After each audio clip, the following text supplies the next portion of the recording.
ঘৰখনত এতিয়া কেৱল কান্দোনৰ ৰোল।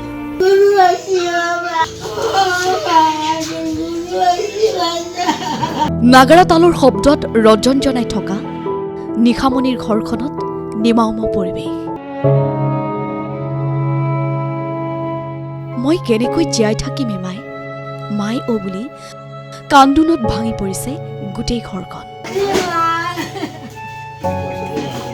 কিন্তু হাঁহিমুখীয়া ছোৱালীজনী আৰু ঘূৰি নাহে।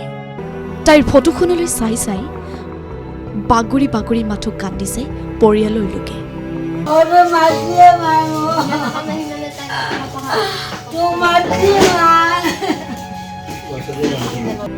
আজি নিশামণিৰ মৃত্যুৰ ৩ দিন। নিশামণিৰ বাসগৃহত আজিও মৰিশালী সদৃশ পৰিৱেশ। ৰঙালী ৰংহনা বতৰত তেজৰ ৰাঙলী ৰং সানি নিথৰ দেহ হৈ ঘূৰি আহিছিল নিশামণি। নিশামণিলৈ মনত পেলাই এতিয়া ঘৰখনে চিঞৰি চিঞৰি কান্দিছে, মাথো কান্দিছে। ৰাংঢালী ছোৱালীজনীৰ অনুপস্থিতিত জীয়াই থাকিও যেন মৃত্যুসম অৱস্থাত পৰিয়ালৰ লোকসকল। তাইৰ ছবিখনৰ সন্মুখত এতিয়া পৰি ৰৈছে নাগাৰা নামত ব্যৱহাৰ কৰা বৰতালযোৰ, দবা আৰু অন্যান্য বাদ্যযন্ত্ৰসমূহ। তিলনীৰ দিনটোতো নিশামণি গৃহত উপস্থিত হৈছে দল সংগঠনৰ নেতৃবৃন্দৰ লগতে অজস্ৰ লোক। গাঁওবাসীয়ে কিছুদিন পিছতে অনুষ্ঠিত কৰিব নিশামণিৰ ৰাজহুৱা শ্ৰদ্ধাঞ্জলি অনুষ্ঠান। এই সন্দৰ্ভত জনালে অঞ্চলটোৰ এগৰাকী লোকে। হয়, আজি 3 দিন হৈ গ'ল। আমাৰ অসমৰ ৰাইজে ইতিমধ্যে গম পাইছে। এতিয়াও মানে পিতৃ মাতৃৰ অৱস্থা খুব বেয়া। মাতৃ এতিয়ালৈকেও ভালদৰে কথাই কোৱা নাই। বাকী পৰিয়ালৰ আটাইখিনিক আজি ৰাইজৰ মানুহখিনি আমি বুজাই মেলাই ৰাখি থকা হৈছে। আৰু বিভিন্ন ঠাইৰ পৰা মানে গুণমুগ্ধ আহি খবৰ লৈ আছে। গতিকে ভৱিষ্যত আজি মানে ৰাইজৰ ফালৰ পৰা এটা সভা এখন অনুষ্ঠিত কৰা যাব সন্ধিয়া ভাগত, যে আমি ৰাইজৰ ফালৰ পৰা কিবা অনুষ্ঠান কৰিব পৰা যায় নেকি, আদ্য শ্ৰদ্ধা এইবোৰ এনেকুৱা। ঠিক এনেকুৱা আলোচনাবিলাক আগবঢ়াই থকা হৈছে। আজি আমি গধূলি সিদ্ধান্ত ল'ম এইখিনিয়ে।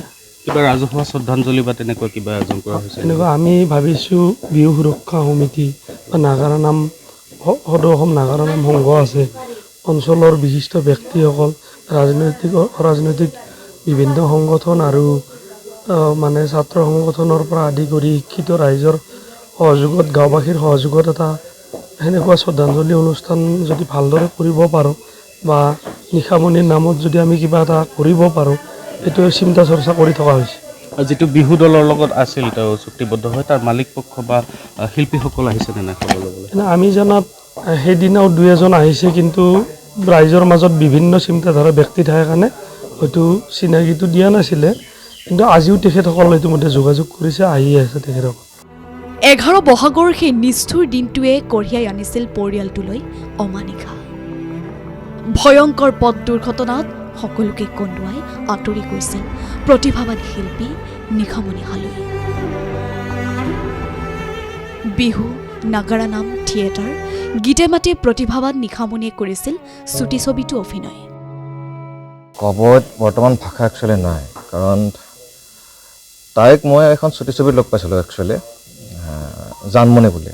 তাতে লগ পাইছিলোঁ, ফ্ৰেণ্ড হিচাপে আছিলোঁ যায়। এতিয়া মানি ল'ব পৰা নাই আচলতে। তথাপিতো আমাৰ যিটো ক্লাব সাংস্কৃতিক যুৱ সেনানী অসম, ভাবিছোঁ অকণ দায়িত্ব অকণ লওঁ বুলি ভাবিছোঁ। কিবা অকণ আপোনাৰ লগত কাম কৰিছিলে একেলগে? চুটি ছবিত কৰিছিলে একেলগে, জানমণিখনত কৰিছিলে যায়। তাতে তাই এগৰাকী নাচনীৰে চৰিত্ৰ লৈছিলে, মই যেনিবা এটা লাভলী বুলি এটা চৰিত্ৰ এটা আছিলে। তাত বন্ধু বান্ধৱীৰ এটা মানে চৰিত্ৰ এটা আছিলে, সেইটো এটা প্ৰশ্ন হয়। আৰু কিমান নিশামণিৰ মৃত্যুৰ পিছত সাৰ পাব বিহু সুৰক্ষা সমিতি তথা সংস্কৃতিৰ ধ্বজাবাহক ৰক্ষকসকল?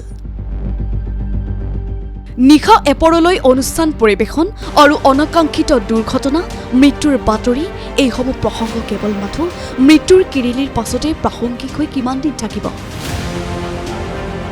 খন্তেকীয়া ভাৱৰ বুৰবুৰণিৰ মাজত আবদ্ধ থাকি আৰু কিমান দিনলৈ সময় সাপেক্ষিক হ'ব আমাৰ সিদ্ধান্তৰ প্ৰাসংগিকতা?